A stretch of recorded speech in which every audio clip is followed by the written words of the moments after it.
দুবাইয়ে বড় কোনো বিনিয়োগ ছাড়াই বাংলাদেশিদের জন্য মিলতে পারে গোল্ডেন ভিসা। এতদিন সংযুক্ত আরব আমিরাতের এই মর্যাদাপূর্ণ ভিসা পেতে প্রয়োজন হতো মোটা অঙ্কের বিনিয়োগ বা সম্পত্তি কেনা, কিন্তু এখন ভারতের পাশাপাশি বাংলাদেশিদের জন্য চালু হচ্ছে এক নতুন ধরনের মনোনয়ন ভিত্তিক গোল্ডেন ভিসা, যার জন্য ব্যবসা না করলেও চলবে। শুধু আবেদন ফি জমা দিলেই মিলবে স্বপ্নের দুবাইয়ে থাকার সুযোগ।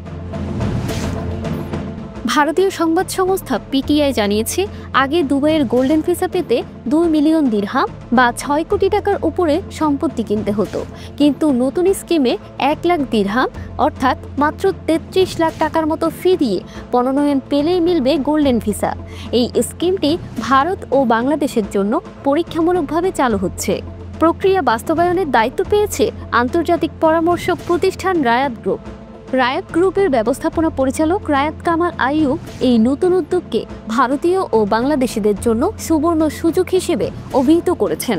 3 মাসের মধ্যে প্রায় 5,000 ভারতীয় আবেদন করতে প্রস্তুত বলেও জানানো হয়েছে।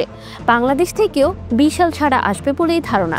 তবে শুধু টাকা নয়, ভিসা পাওয়ার আগে আবেদনকারীর ব্যাকগ্রাউন্ড, সামাজিক যোগাযোগ মাধ্যম, অর্থনৈতিক এবং সাংস্কৃতিক অবদান যাচাই করা হবে।